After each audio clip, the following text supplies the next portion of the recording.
आणि मला विषय दिलाय संस्काराची शिदोरी. वयोगट आहे 6 ते 18.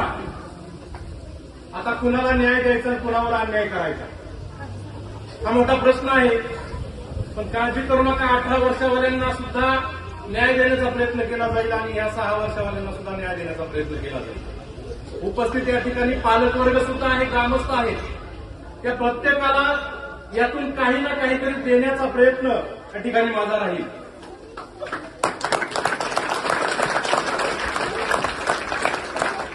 मुळात तुम्ही जे विद्यार्थी आहात ते सगळे सुसंस्कारित विद्यार्थी आहात. तुम्हाला काय संस्काराची शिदोरी द्यावी हा प्रश्न आहे. तुम्ही टाळ्या खूप छान वाजवता, म्हणजे एवढ्या छान टाळ्या वाजवता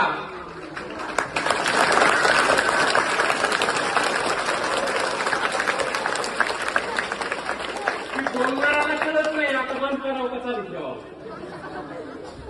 ते टाळ्यांचे अनेक प्रकार असतात. पहा, एखादा वक्ता बोलायला उभा राहिल्यानंतर तो बोलत असताना त्याचं जर आपल्याला आवडलं तर त्या टाळ्या वाजवल्या जातात, तो एक प्रकार. आणि दुसरा एक टाळ्यांचा प्रकार असतो, आता बाद झालं बंद करा, असा एक टाळ्यांचा प्रकार असतो.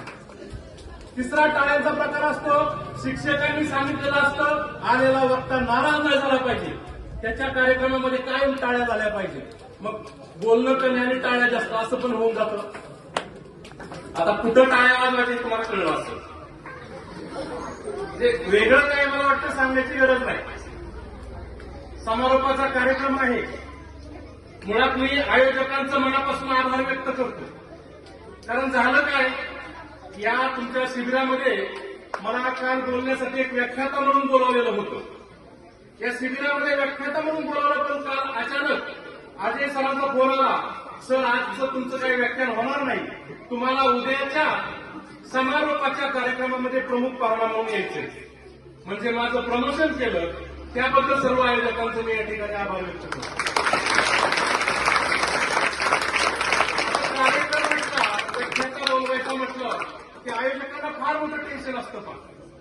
कारण व्याख्यात्याला बोलवलं तर तो वेळेवर येईल का नाही, आला वेळेवर तर तो नीट बोलल का नाही, आणि इकडून तिकडून त्याला बोलायला सुरुवात केलं तर ते बाकीच्यांना आवडेल का नाही, हा प्रश्न असतो. एका गावामध्ये एक व्याख्यानाचा कार्यक्रम चालू होता. व्याख्यात्यांनी बोलायला सुरुवात केली आणि बोलायला सुरुवात केल्यानंतर स्टेजच्या समोरून एक पैलवान हातामध्ये एक दांडकं घेऊन इकडून तिकडं आणि तिकडून इकडं फिरत होता. व्याख्यात्याने विचार केला काय भानगड आहे, काय झालंय बाबा, नेमकं माझं काय चुकलं का काय. व्याख्याते थोडेसे घाबरले, थांबले, त्या पैलवानाकडे पाहिलं, पण पैलवानाच्या लक्षात आलं. पैलवान त्या व्याख्यात्यांना म्हणाला, पाहुणं तुमचं चालू द्या, तुमचं काय नाही, तुम्ही आमच्या गावचे पाहुणे, तुमचं चालू द्या, पण तुम्हाला इथं कुणी आणलंय ना त्याचा मी शोध घेतोय. अजय सर, मला वाटतं तुमच्यावरती वेळ नक्कीच येणार नाही. कुणी आणलंय त्याचा शोध घेण्याची गरज तुम्हाला पडणार नाही असं मला वाटतं. विषय दिलाय संस्काराची शिदोरी. मुळात संस्कार कधी होत असतात, संस्कार कसे होत असतात, संस्कार कुठून होत असतात. अगदी गर्भावस्थेपासून संस्काराला सुरुवात होते. त्यानंतर जन्माला आल्यानंतर तुमच्या घरापासून संस्कार होत असतात, समाजातून संस्कार होतात, शाळेमधून संस्कार होत असतात. म्हणजे संस्काराची शिदोरी तुम्हाला प्रत्येक ठिकाणावरून घेता येते. कशा पद्धतीने संस्कार झाले पाहिजेत, केले पाहिजे यावर विचार झाला पाहिजे.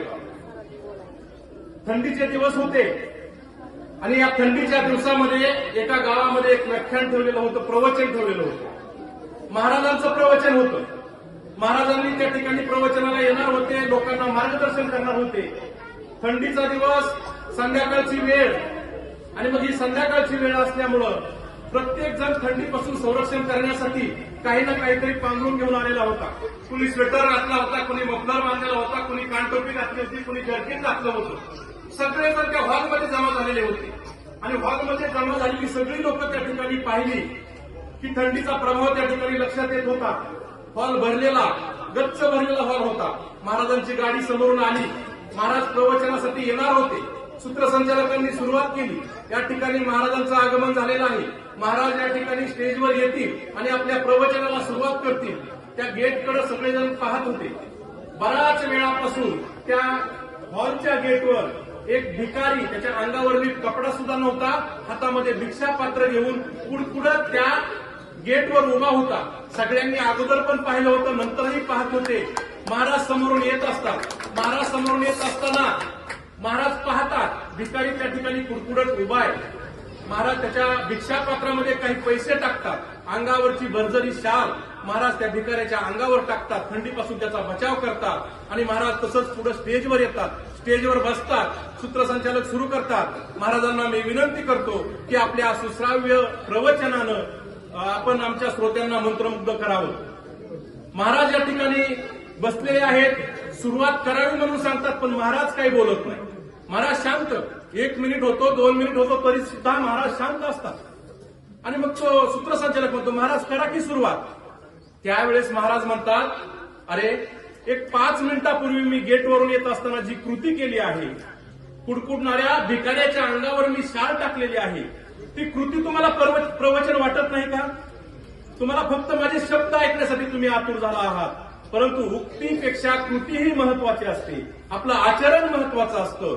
आणि जर मुलांवर संस्कार करायचे असतील तर आपलं आचरण हे तितकंच महत्वाचं असणं गरजेचं आहे. फक्त बोलणाऱ्यांपेक्षा बोले तैसा चाले त्याची वंदावी पावले, तो महत्वाचा असतो. आणि संस्काराचा मार्ग खऱ्या अर्थानं तिथून सुरुवात होत असते त्याची. बऱ्याच वेळा आई वडिलांना वाटत असतं की आमचा मुलगा चांगला सुसंस्कारित झाला पाहिजे. आई वडिलांना अलीकडच्या काळामध्ये एक समस्या वाटते पहा. मुलांनी मोबाईल बघता कामा नये. मुलांनी मोबाईल बघायचा नाही, पण मुलं मात्र मोबाईल बघितल्याशिवाय राहत नाही. का बघतात मुलं मोबाईल? कोणताही माणूस असू द्या, त्या माणसाला ज्याच्यामध्ये जास्त इंटरेस्ट वाटतो त्या गोष्टीकडे तो आकर्षित होतो. मुलगा तुमच्याकडे आकर्षित होत नाही, मोबाईलकडे आकर्षित होतो, कारण त्याला मोबाईल इंटरेस्टिंग वाटतो. जुना काळ होता का? जुन्या काळामध्ये मुलं आजी आजोबांच्या शेजारी भोवताली बसायचे आणि तिथं बसल्यानंतर आजी आजोबा काय करायचे? गोष्ट सांगायची. त्या गोष्टी मुलं ऐकायची आणि त्या गोष्टी ऐकून मुलं शाळेमध्ये सांगायची किंवा त्यामधून काही शिकण्याचा प्रयत्न करायचे. पण आता आजी आजोबा सुद्धा गोष्टी सांगत नाहीत, तुम्हीही गोष्टी सांगत नाहीत. आणि मग गोष्टी सांगणारं माध्यम कोणतं आहे? मोबाईल. तुम्ही गोष्टी सांगत नाही, तुम्ही मुलांबरोबर बोलत नाही, म्हणून मुलं मोबाईलकडे जातात. मुलांची चूक नाही. मोबाईल बघू नये मुलांनी असं आपल्याला वाटतं. आणि जर आई एका बाजूला मोबाईल घेऊन बसलेली असेल, बाप दुसरीकडे रील्स बघत बसलेला असेल, त्या पोराला बिचारायला मोबाईल नाही, तो वाट बघतो आई कधी कामात जाते किंवा बाप कधी बाजूला मोबाईल ठेवतोय आणि मी कधी बघतो. संस्कार करायचा ना तुम्हाला तुमच्या पिढीवर. मुलांवर संस्कार जर करायचा असेल तर आपलं आचरण कसं पाहिजे? आपण तो वेळ मुलांसाठी दिला पाहिजे. मुलं त्या मोबाईलमध्ये अडकतात कारण आपण मोबाईलमध्ये अडकलेलो आहोत, म्हणून मुलं अडकतायत. दुसरी गोष्ट, मुलांनी व्यसन करू नये असं वाटतं. कुठल्याही प्रकारच्या पालकाला, कोणत्याही पालकाला आपला मुलगा व्यसनी व्हावा असं वाटतं का? काही कोण असं की त्याला वाटतं की माझ्या मुलानं पुढे जाऊन चांगल्या प्रकारची दारू प्यावी, तंबाखू खावी? कुठल्याच पालकाला वाटत नाही. पण ज्या वेळेस एखादा तंबाखू खाणारा पालक वडील घरामध्ये असतो, तो त्याच्या कामामध्ये व्यस्त असतो, छोटासा मुलगा असतो 1ली 2रीचा, त्याच्या हातावर तो 10 रुपये देतो आणि त्याला काय सांगतो? तंबाखूची पुडी घेऊन ये. ती पोरगा विचार करते आपला बाप तंबाखू खातोय, नक्कीच ही काहीतरी आयुर्वेदिक गोष्ट असली पाहिजे. आपण सुद्धा एखाद्या वेळेस टेस्ट करायला काय हरकत आहे? मुलांवर जर संस्कार करायचे असतील तर आपल्याला आपलं आचरण त्या पद्धतीनं ठेवावं लागणार आहे. याचा अर्थ मुलांनी तंबाखू खायची का? नाही खायची.